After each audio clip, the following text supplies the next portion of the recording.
वन्देऽहं श्रीगुरू श्रीयुतापदकमलं श्रीगुरून् वैष्णवंश्च श्रीरूपं साग्रजातं सहगणा रघुनाथान्वितं तं सजीवं सद्वैतं सवधूतं परिजनसहितं कृष्णचैतन्यदेवं श्रीराधाकृष्णपदान् सह गणललिता श्रीविशाखान्वितंश्च अज्ञानातिमिरन्दस्य ज्ञानञ्जनशलाकया चक्षुरुन्मिलितं येन तस्मै श्रीगुरुवे नमः। श्रीगुरुचरणं वन्दे रमणपृष्ठाय भूतले रूपानुगा भक्तिदं च कृपामूर्तिं नारायणं श्रीकृष्ण लीलाकथने सुदक्षं औदार्य माधुर्य गुणश्च युक्तं वरं वरेण्यं पुरुषं महान्तं नारायणं त्वां शिरसा नमामि।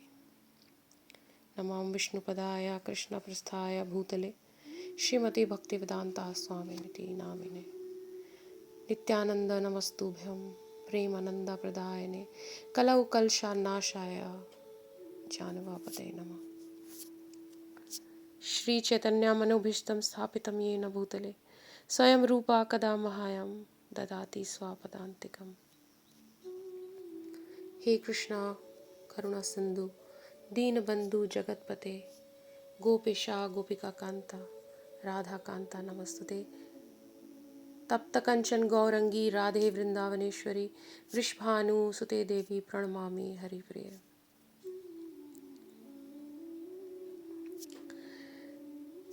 सर्वप्रथम अपने गुरुपाद मेरे दीक्षा गुरु नित्य लीला प्रविष्टा ओम विष्णुपाद परमहंसा परिकचार्य स्तोत्र श्री श्रीमद् भक्ति वेदांता शिला नारायण गोस्वामी महाराज जी के चरण कमलों में अनंत कोटि दंडवत प्रणाम अर्पण करती हूँ।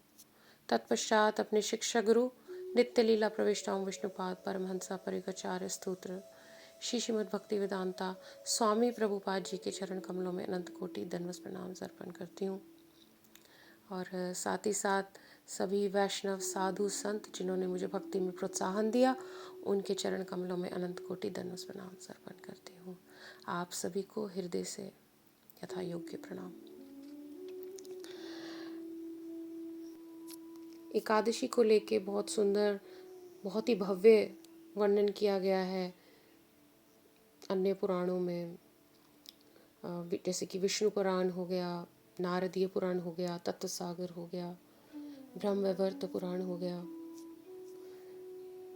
कहते हैं कि सर्वव्रता नाम द्वादशी व्रत उत्तमम, एकादशी व्रत नाम सर्व काम फल प्रदम, एकादशी मन कृत्य सर्व दुखद विमुचयते, धातेव समस्तानि कुलशानि हरेर्दीनम, मोक्षादं कुर्वतः भक्ता मुक्तं मया शतनंद तेषां त्रिपुरुषं कुलम्।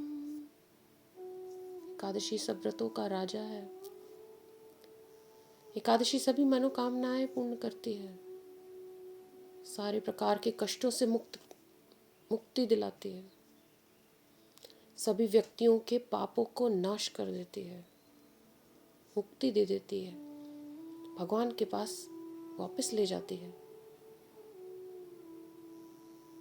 और जो व्यक्ति एकादशी का व्रत करता है उसको तो लाभ मिलता ही है ना, उसका तो कल्याण हो जाता ही है, परंतु उसकी जो 3 पीढ़ियां हैं उनको भी मुक्ति मिल जाती है।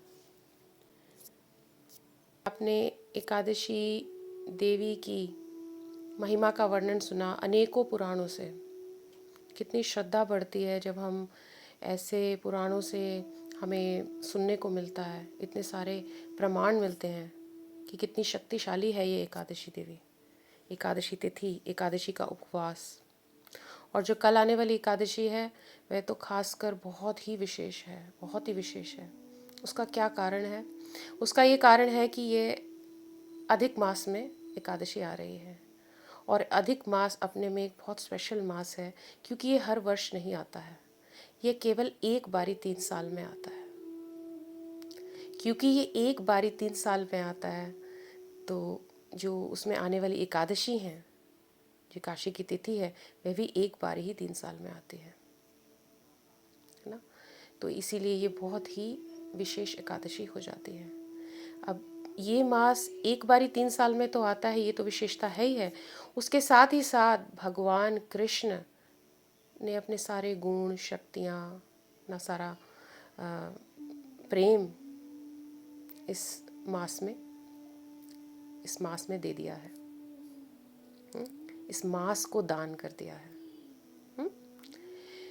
तो अब आप समझ ही गए होंगे कि कितना खास ये मास है और इसमें आने वाली एकादशी की महिमा कितनी बढ़ जाती है। एकादशी खुद ही एक ऐसी तिथि है जिसमें माधव खुद आ रहे हैं। तो आप सोचिए कि पूरे मास में ही माधव आए हुए हैं, और एकादशी उस मास की एकादशी का आप सोचिए कि कितनी प्रिय होगी भगवान को। तो इसीलिए ये एकादशी की आप विशेषता को समझिए और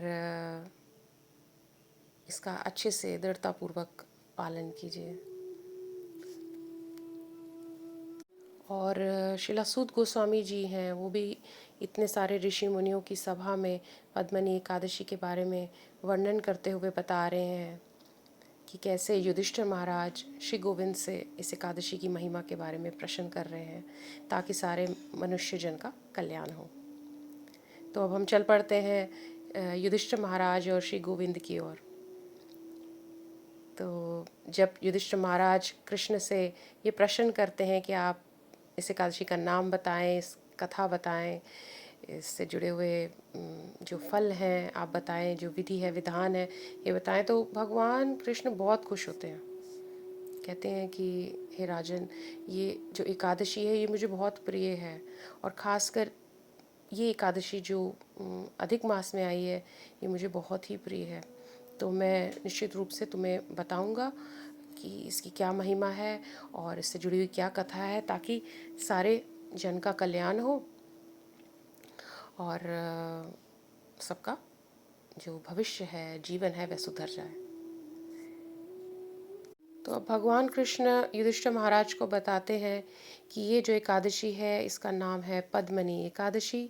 ये अधिक मास की एकादशी है और शुक्ल पक्ष के प्रकाश के प्रखाड़े में आई है। That means bright moon Ekadashi है ना। इसको मेधावी एकादशी भी कहते हैं, पद्मनी एकादशी के नाम से जानी जाती है, और कमला एकादशी भी कहीं कहीं बताया जाता है। बहुत ही शुभ एकादशी है। केवल भाग्यशाली आत्माएं ही हैं हे युधिष्ठिर जो ना इस एकादशी को जान पाते हैं और दृढ़ संकल्प से, विश्वास से इस एकादशी का पालन कर पाती हैं। बहुत ही भाग्यशाली आत्मा है, क्योंकि जो कोई भी ऐसा करता है दृढ़ संकल्प से, विश्वास से, श्रद्धा से, दृढ़ता से, कठिनाई से इस व्रत का पालन करता है, उसके सारे पाप नष्ट हो जाते हैं। ये बहुत ही शक्तिशाली एकादशी है हे युधिष्ठिर। यहाँ तक कि जो देवता भी हैं, देवता लोग भी इसकी पर्याप्त महिमा को नहीं जान पाते हैं। अब श्री गोविंद युधिष्ठिर महाराज से कहते हैं, युधिष्ठिर, बहुत आवश्यक है कि हम कुछ बातों का ध्यान रखें जब इस एकादशी तिथि का पालन करें। तो कोशिश करें कि हम दशमी के दिन ही थोड़ा सा अपना जो भोजन है वह शाम के बाद कम कर दें, है ना। और दूसरों के घरों में जाके हम भोजन ना करें एकादशी के दिन। कोशिश करें कि हम भूमि पर लेटें, भूमि पर सोएं, ब्रह्मचर्य का पालन करें। संभव हो तो किसी तीर्थ स्थान पर अच्छी तरह से स्नान करें। तीर्थों में जाने को कह रहे हैं। वेदों के पवित्र मंत्रों का जाप करें।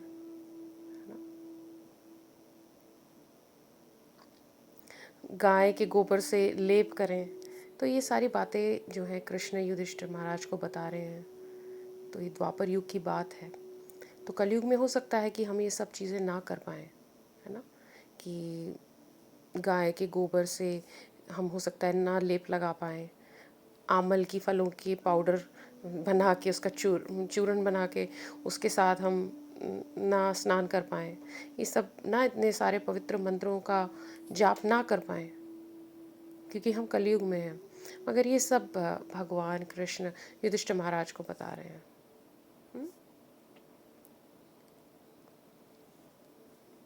क्योंकि हम अब कलयुग में हैं, हमारे लिए एक बहुत आसान सी प्रक्रिया ना, भगवान कृष्ण खुद महाप्रभु बन के नित्यानंद जी अपने भाई के साथ में आके हमें इस कलयुग में दे गए हैं, इस धनी कलयुग में, कि आप भगवान के नाम का जप करें, है ना।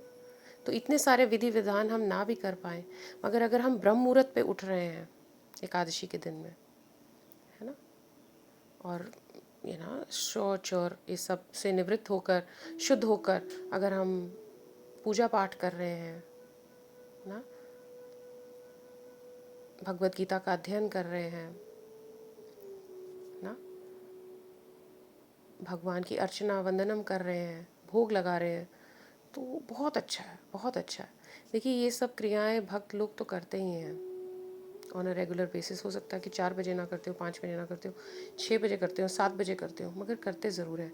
मगर जो लोग अभी भक्ति मार्ग से जुड़े नहीं हैं, है ना, वो ऐसा ज़रूर करें कि एकादशी, जो 2 एकादशी आती हैं महीने में, उस दिन ऐसी गतिविधियां ज़रूर करें, ऐसी सेवाएं ज़रूर करें। और क्योंकि ये बहुत विशेष एकादशी है ना, इसका जो लाभ है, जो आपकी सुकृति है, जो आपका जो फल मिलेगा, वो बहुत ज़्यादा मल्टीप्लाई हो जाएगा। तो आप ऐसा ज़रूर करें। अभी जो लोग भक्त हैं ना, और साधक लोग हैं, वे तो प्रतिदिन हरे कृष्णा महामंत्र का जप करते हैं या करने की चेष्टा कर रहे हैं अधिक मात्रा में, भगवान को भोग लगाते हैं ना, अर्चना वंदनम करते हैं। और एकादशी पे मैं ऐसा सोचती हूँ कि वह अपनी तरफ से चेष्टा करते हैं कि जितनी उनकी ज़्यादा से ज़्यादा इंद्रियां भगवान में लग सके और भगवान को वह याद कर सकें। बात आती है उन लोगों की जो लोग अभी अभी नए नए इस प्रोसेस से जुड़ रहे हैं, या एकादशी करने लगे हैं, या थोड़ा बहुत श्रवण कर रहे हैं, या छोटे छोटे स्टेप्स ले रहे हैं भक्ति मार्ग से जुड़ने के लिए।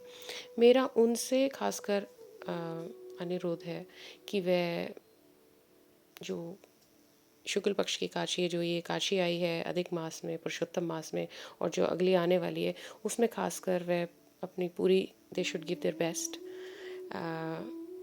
वह कोशिश करें कि वो ब्रह्म मुहूर्त में उठें। अगर वह स्नान आदि नहीं भी कर पाते तो कोई बात नहीं, एटलीस्ट हरि नाम का जो महामंत्र है नित्यानंद जी की शरण में रहकर ज़रूर करें, है ना। आपको डेफिनेटली बहुत लाभ होगा, है ना। तो हम ये सारी बातें कहाँ से सीखते हैं? शास्त्रों से, पुराणों से, भगवान की कथाओं से ना, उनके निर्देशों से, उनके उपदेशों से। तो हमको थोड़ी थोड़ी चेष्टा करनी चाहिए। तो बता रहे हैं, श्री गोविंद कह रहे हैं कि देखो पुरुषोत्तम मास में जो आने वाली एकादशी है, ये बहुत ही पुण्य देने वाली एकादशी है ना। इस एकादशी को करने से जो मनुष्य की जो मतलब इतनी कीर्ति प्राप्त करता है, और कीर्ति तो चलो यहाँ की एक भौतिक वस्तु है, कहते कि वैकुंठ की प्राप्ति हो जाती है ना, जो कि आजकल के कलयुग के जीव के लिए तो बहुत ही मुश्किल है ना, उसको वैकुंठ को, गोलक वृंदावन धाम को प्राप्त करना। मगर ये जो एकादशी अच्छे से करेगा तो वह निश्चित रूप से भगवान के धाम को वो प्राप्त कर सकता है। शास्त्रों में साफ साफ बताया गया है कि कोई भी एकादशी में हमको मतलब ऐसा नहीं करना कि ये एकादशी करनी है और वह एकादशी नहीं करनी है, शुक्ल पक्ष की एकादशी करनी है तो कृष्ण पक्ष की नहीं करनी है, नहीं, सारी एकादशियाँ करनी है, क्योंकि ये आत्मा का व्रत है ना। और हम भगवान की प्रसन्नता के लिए, भगवान को आनंद देने के लिए, भगवान की खुशी के लिए हम उस दिन ये व्रत रखते हैं, सेक्रीफाइस करते हैं। और चलो ये तो बहुत अच्छी बात है ही है भक्तों के लिए, मगर अगर जो नहीं रख रहे हैं, भगवान की खुशी के लिए नहीं रखते, उनके आनंद के लिए नहीं रख रहे, भगवान की प्रेम की प्राप्ति के लिए नहीं भी रख रहे, वह अपने कष्टों से जो निवारण चाहते हैं उसके लिए ज़रूर एकादशी रखें, है ना। जो परलोक मृत्यु के बाद में अपना परलोक सुधारना चाहते हैं, जो पुराने किए हुए पाप हैं उनसे मुक्त होना चाहते हैं, वह अवश्य एकादशी करें। अब भगवान श्री कृष्ण उनको बताते हैं कि युधिष्ठिर महाराज को किससे जुड़ी हुई जो कथा है वह क्या है। कहते हैं कि भाई पूर्व काल में त्रेता युग की बात बता रहे हैं। है नामक राजा के वंश में एक कृतवीर नाम का राजा रहता था। और उस राज्य का क्या नाम था? महिष्मतिपुरी। महिष्मतिपुरी नामक वो राज्य था और वो जो राजा था उनका नाम क्या था? कृतवीर। थोड़े से डिफ़िकल्ट हो जाते हैं नाम याद करने के लिए के हिसाब से, बट फिर भी ना, वी विल गेट देयर। तो त्रेता युग की बात है ना। और है नामक राजा के वंश में ये था राजा। अब वे राजा बहुत ही अच्छा राजा माना जाता था, अपनी प्रजा का बहुत ध्यान रखता था। उसकी सहस्त्र रानियाँ थी। बताया जाता है कि अराउंड 1000 रानियाँ, 1000 के करीब रानियाँ थी ना। तो वो राज्य तो अपना अच्छा संभालते ही थे, उनकी प्रजा भी बहुत खुश थी, मगर वे इसी बात से चिंतित थे कि उनके घर में कोई पुत्र नहीं था। अब उनको यही जो चिंता है वह खाई जाती थी कि भाई उनके जाने के बाद ये सिंहासन का जो उत्तरदायित्व है ये कौन संभालेगा ना। तो उन्होंने अनेकों कोशिश करी, कितनी पूजाएं करी, कितने मतलब यज्ञ करे देवताओं के लिए, पितरों के लिए ना, कितनी चिकित्सकों से मिले कि भाई किसी तरीके से उनके घर में संतान हो जाए, मगर ऐसा हो नहीं पा रहा था। तो बहुत ही वे असफल हो रहे थे बार बार और बहुत ही दुखी थे। तब राजा ने कहा कि अब मैं बहुत मतलब गहन तपस्या करूँगा। उन्होंने निश्चय कर लिया और उन्होंने कहा कि भाई मैं ये जो अपना राज्य सौंप के अपने मंत्री को दे के जाऊँगा और गहन तपस्या में लग जाऊँगा एक पुत्र की प्राप्ति के लिए। तो इतनी सारी उनकी रानियाँ थी, उनमें से एक रानी थी जो उनकी बड़ी प्रिय थी, वो इक्ष्वाकु वंश की थी। और किनकी पुत्री थी? राजा हरिश्चंद्र की। क्या नाम था? पद्मनी ना। और काशी का क्या नाम है? पद्मनी। तो इनके इर्द गिर्द ही कथा घूम रही है। तो पद्मनी नाम वाली कन्या थी। तो उन्होंने क्या कहा? उन्होंने कहा कि हे राजन, कि मैं आपके साथ ही चलूँगी तपस्या के लिए, मैं आपके पीछे से ऐसे नहीं रहूँगी। उन्होंने अपने सारे गहने त्यागे ना, राज्य त्यागने को तैयार हो गई, गहने त्यागने को तैयार हो गई। जितने भी उनको आरामदायक वहाँ पे वस्तुएं मिली हुई थी, जैसे कि रानी के लिए होती हैं, वो सारा वह त्याग करने के लिए रेडी थी, तैयार थी। और उन्होंने कहा कि मैं आपके साथ में तपस्या के लिए चलूँगी। तो राजा बड़े प्रसन्न हुए। तो उन्होंने कहा कि ठीक है कि तुम मेरे साथ चलो। तो वह राजा के साथ वन में गई। तो दोनों ने वहाँ पे गहन तपस्या की। मंत्री को वह अपना सारा राज्य सौंप कर आ ही गए थे। जितना भी जैसे मैंने बताया राजसी वेश वगैरह सब त्याग दिया था। तो गंधमादन नाम का एक पर्वत था जिस पे वह तपस्या करने के लिए निकल पड़े थे। अब उस पर्वत पे कम से कम 10,000 वर्ष तक दोनों ने तपस्या की, परंतु फिर भी पुत्र की प्राप्ति नहीं हुई। अब जो राजा था उनका जो शरीर था वो बहुत क्षीण होता जा रहा था। तो रानी को बहुत चिंता होने लगी, बहुत परेशान होने लगी कि भाई मेरे पति कितना मतलब तपस्या कर रहे हैं ना, और इतनी उनकी मतलब कमज़ोर भी होते जा रहे हैं, फिर भी कोई फल नहीं मिल रहा, कोई प्राप्ति नहीं हो रही। तब पतिव्रता तो थी, सब कुछ छोड़कर अपने पति के साथ आई हुई थी और अपने पति को देख के अत्यधिक दुखी हो रही थी। तो उन्होंने अनसुईया नाम की सती से मिली। अनसुईया नाम की जो सती हैं वह किसकी माता है? दुर्वासा मुनि की। तो उनके आगे उन्होंने अपना दुख व्यक्त किया और बताया कि किस प्रकार से सब कुछ त्याग कर वह और उनके पति यहाँ पे 10,000 सालों से तपस्या कर रहे हैं पुत्र प्राप्ति के लिए, मगर उनको कोई फल मिलता हुआ नहीं दिख रहा। तो उन्होंने उनको कहा कि देखो, अधिक मास की जो शुक्ल पक्ष की एकादशी है, तुम इसका उपवास अच्छे से करो और निश्चित रूप से तुम्हारा को मनवांछित फल मिलेगा। तो वह बड़ी प्रसन्न हो गई। उन्होंने बहुत ही खुशी से, बड़ी दृढ़ता से, बड़ी श्रद्धा से इस एकादशी के व्रत का पालन किया। कुछ भी नहीं पाया, ना कुछ पिया, रात्रि भर जागरण किया, नृत्य करती रही, गाती रही, पुकारती रही भगवान को। तो भगवान उनके इस उपवास से बहुत प्रसन्न हुए और अगले दिन उनके आगे आके प्रकट हो गए और उन्होंने कहा कि तुम बताओ रानी कि तुमको क्या चाहिए ना, क्या तुम वर मांगना चाहती हो। तो उन्होंने कहा कि मैं ये चाहती हूँ कि ये मैं अपना वरदान अपने पति को देती हूँ, तो आप उनको ये वर दीजिए, जो भी वे वर मांगेंगे। तो वह फिर उनके पति के पास गए और उनसे कहा कि भाई तुम्हारी पत्नी ने इतने अच्छे से एकादशी का, अधिक मास की एकादशी का, शुक्ल पक्ष की एकादशी का व्रत रखा, तो मैं उससे बहुत प्रसन्न हूँ, बताओ तुमको क्या चाहिए।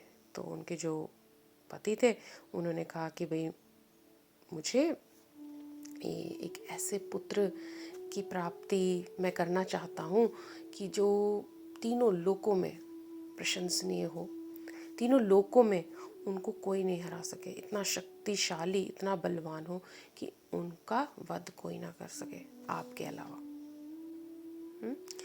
तो जब भगवान ने ये सुना तो उन्होंने कहा कि ठीक है भाई, तथास्तु, मैं तुम्हें ये वर देता हूँ कि तुम्हें ऐसे पुत्र की प्राप्ति हो जो इतना बलवान हो और तीनों लोकों में जिसकी जय जयकार हो और उसका कोई वध ना कर पाए। तो दोनों पति जो था वो अपनी पत्नी से बहुत खुश हुआ कि उसने ऐसे एकादशी रखी और ऐसे भगवान प्रकट हुए और ना उन्होंने ऐसा वर दिया। तो दोनों पति पत्नी फिर अगले दिन अपने घर महल चले गए और वहाँ पर ऐसा ही हुआ, कुछ दिनों के बाद जो रानी थी वह गर्भवती हो गई और फिर उसके बाद उन्हें एक बहुत सुंदर प्यारे शक्तिशाली पुत्र की प्राप्ति हुई। इतना शक्तिशाली था वह कि उसका कोई भी वध नहीं कर सकता। इतना शक्तिशाली था कि उसने रावण को भी बंदी बना लिया था। उसका नाम क्या था? कार्तवीर्य अर्जुन, ऐसा नाम रखा गया था। तो ये बात नारद मुनि जी ने भी बताया जाता है, पुराणों में ये प्रश्न बताया गया है कि नारद मुनि ने ये पुलस्त्य मुनि जी से प्रश्न किया था कि मतलब ये ऐसा कौन सा शक्तिशाली पुरुष है जिसने रावण को बंदी बना लिया, है ना, क्योंकि रावण तो बहुत ही शक्तिशाली है। रावण को बंदी बनाना कोई आसान कार्य थोड़ी है ना, जिसके 10 सिर हैं और राक्षस है, उसको कैसे कोई बंदी बना सकता है। तो उन्होंने पुलस्त्य मुनि जी से पूछा कि आप बताएं कि भाई इसके पीछे क्या रीज़न है। तो फिर पुलस्त्य मुनि ने ये बताया कि किस प्रकार से पद्मिनी माता ने इतनी मतलब एकादशी रखी थी और उन्होंने ऐसे पुत्र की, दोनों पति पत्नी ने ऐसे पुत्र की कामना करी थी। ऐसा उनको फिर भगवान से वर मिला कि इतना शक्तिशाली पुत्र होना चाहिए कि वो किसी से भी ना हार सके। तो जो उनका पुत्र है वह भगवान का दिया हुआ वर है, उनका दिया हुआ प्रसाद है, इसलिए वह इतना बलवान है। तो ऐसे बलवान व्यक्ति को, जो कि भगवान का प्रसाद है, कैसे कोई हरा सकता है ना। तो ये है कार्तवीर्य अर्जुन, इतना शक्तिशाली था। तो पुलस्त्य मुनि ने ये वृतांत नारद मुनि जी को बताया था। तो अब चल पड़ते हैं युधिष्ठिर महाराज और श्री गोविंद के बीच में जो वार्तालाप हो रहा है एकादशी तिथि को लेके। कह रहे हैं युधिष्ठिर महाराज को कि हे राजन, जैसा तुमने मुझसे कहा था कि इस एकादशी की महिमा के बारे में आप बताओ, विशेषता के बारे में बताओ, मैंने तुम्हें अच्छे से बताया। ये भी बताया कि कितना शक्तिशाली व्रत है। अब हे राजन, जो भी इस व्रत को अच्छे से रखेगा, इसका पालन अच्छे से करेगा और कोई भौतिक कामना ना लेकर मुझे ही पाने की कामना से व्रत करेगा, मेरा प्रेम पाने की कामना से व्रत करेगा, वह निश्चित रूप से मेरे निवास को प्राप्त करेगा। और इसी तरह यदि आप चाहते हैं कि आपकी भी सारी इच्छाएं पूरी हों, तो आपको भी ऐसा ही करना चाहिए हे राजन। तो ऐसे ना अपने केशव के मुख से, गोविंद के मुख से ऐसे वचन सुनकर धर्मराज युधिष्ठिर ना हर्ष से भर गए, और समय आने पर उन्होंने भी श्रद्धापूर्वक पद्मनी एकादशी का अच्छे से व्रत किया। श्रीमद् भागवतम में भी बताया गया है कि सूत गोस्वामी बता रहे हैं शौनक ऋषि को कि ये जो एकादशी जो अच्छे से ध्यान पूर्वक उसका जो पालन करेगा, है ना, उसका जो जीवन है वह गौरवशाली बन जाएगा, है ना। और भगवान की प्रेम की प्राप्ति के लिए अगर करेगा तो भगवान निश्चित रूप से उनको प्रेम देंगे और अपने पास मृत्यु के बाद वापस बुला लेंगे। और जो कोई भी इन एकादशियों के बारे में सुनता है या पढ़ता है, भगवान बता रहे हैं, उसे भी महान पुण्य प्राप्त होगा। और स्पेशली ये पद्मनी एकादशी के बारे में उन्होंने कहा है, it is very very very very very special Ekadashi. ये सारा जो वर्णन है जो मैं आपको बता रही हूँ, पद्मनी एकादशी की कथा, उसका महत्व, उसकी सिग्निफिकेंस, ये सब स्कंद पुराण में दिया गया है।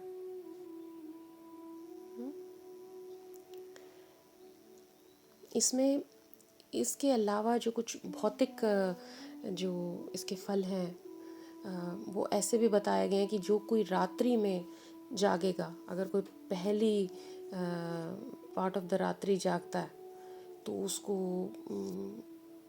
कहते हैं कि आई थिंक अश्वमेध यज्ञ के पुण्य का जितना फल मिलता है उतना फल मिलेगा। और दूसरे भाग की अगर एकादशी, दूसरे भाग की रात्रि को अगर वो जागरण करता है तो उसको किसी डिफरेंट यज्ञ के फल का पुण्य मिलेगा, ऐसे करके बताया है। पहले वाला जो रात्रि में, पहले भाग की रात्रि में जो जागेगा उसको शायद अग्निस्तोम यज्ञ के पुण्य का फल मिलेगा, और दूसरा है वाजपेयी यज्ञ, हाँ, अग्निस्तोम यज्ञ के पुण्य का फल। दूसरे भाग की रात्रि में जागने से वाजपेयी यज्ञ के पुण्य का फल मिलेगा। तीसरे में अश्वमेध यज्ञ के पुण्य का फल मिलेगा। और जो सारी रात्र जागेगा उसको बाकी के तीनों यज्ञ के पुण्य का तो फल मिलेगा ही मिलेगा, उसके साथ ही साथ राज सूर्य यज्ञ के पुण्य का भी फल मिलेगा। इससे सारी एकादशियों में से सबसे जो प्रमुख एकादशियाँ मानी जाती हैं वह पद्मनी एकादशी, और दूसरी एकादशी जो अधिक मास में आती है उसी को स्पेशल बताया गया है ना।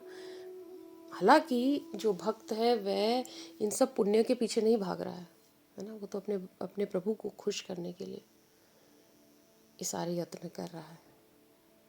फिर भी क्योंकि ज्ञान के एस्पेक्ट से मैं आपको ये बताना चाहती हूँ कि ऐसा ऐसा स्कंद पुराण में बहुत अच्छे से बताया हुआ है कि जो कोई भी ना किसी दूसरे भाव से भी अगर काशी का व्रत कर रहा है वो भी बहुत अच्छी बात है, एटलीस्ट लाइन में तो लग गया है, तो उसको कितने प्रकार के पुण्यों का फल मिलेगा।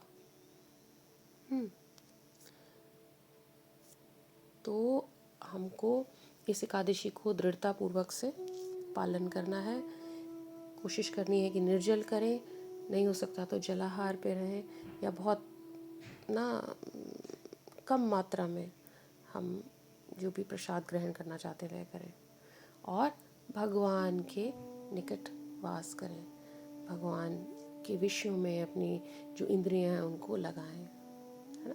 भगवान की उस दिन ठाकुर जी की सेवा करें।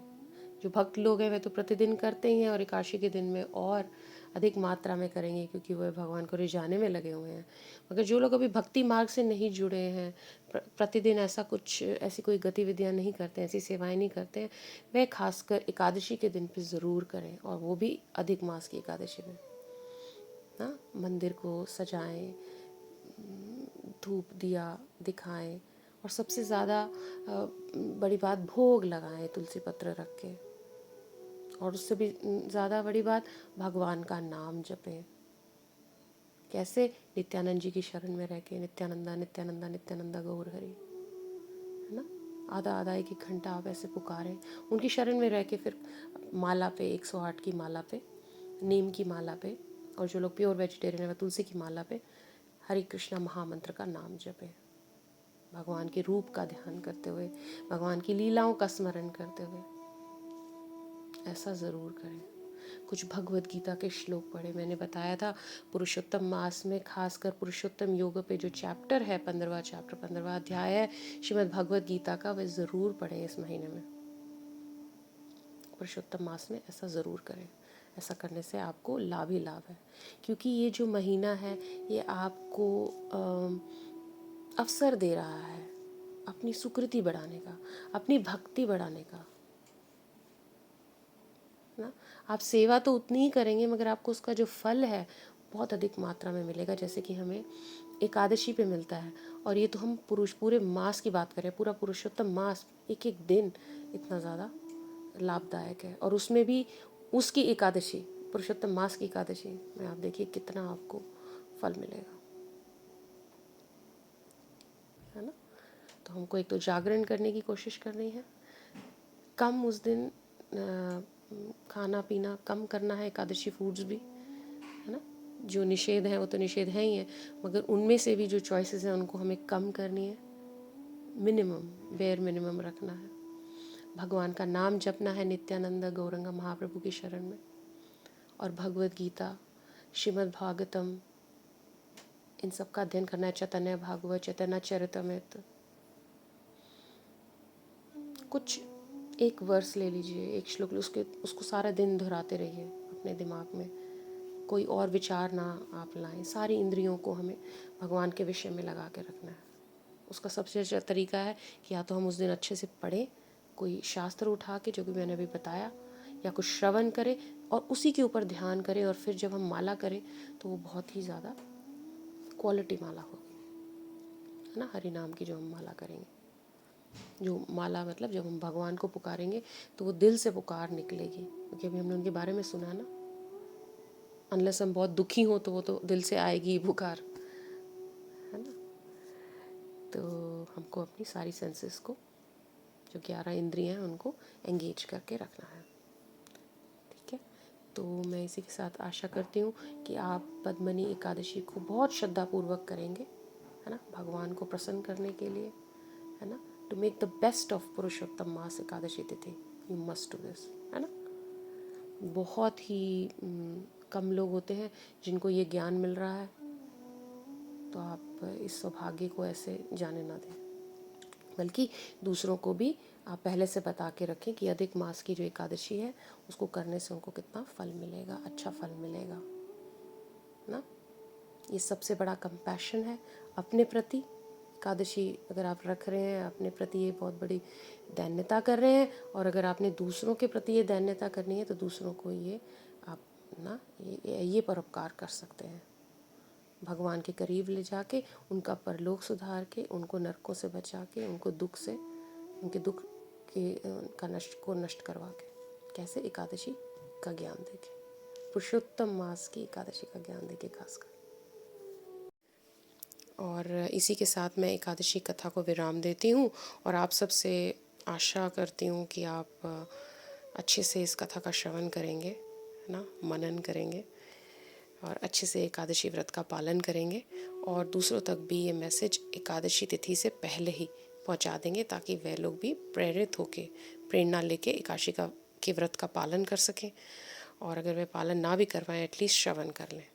तो ये भगवान के प्रति बहुत बड़ी सेवा होगी, एकादशी देवी के प्रति बड़ी सेवा होगी, है ना। और हम यही सब करना चाह रहे हैं, अब आपको मौका मिल रहा है तो आप कीजिए। तो ठीक है, फिर वाञ्छाकल्पा तरुभ्यश्च कृपा सिन्धुभ्यैव च पतितानां पावनेभ्यो वैष्णवेभ्यो नमो नमः। वृंदाय तुलसी देव्याय प्रियाय केशवस्य च कृष्ण भक्ति प्रदे देवी सत्यवती नमो नमः। गौर प्रेमानंदे हरि हरि बोल। निताई गौर प्रेमानंदे हरि हरि बोल। जय श्री राधे, जय गुरुदेव। नित्यानंद गौरांग, निताई गौरांग, निताई गौरांग, नित्यानंद गौरांग, निताई गौरांग, निताई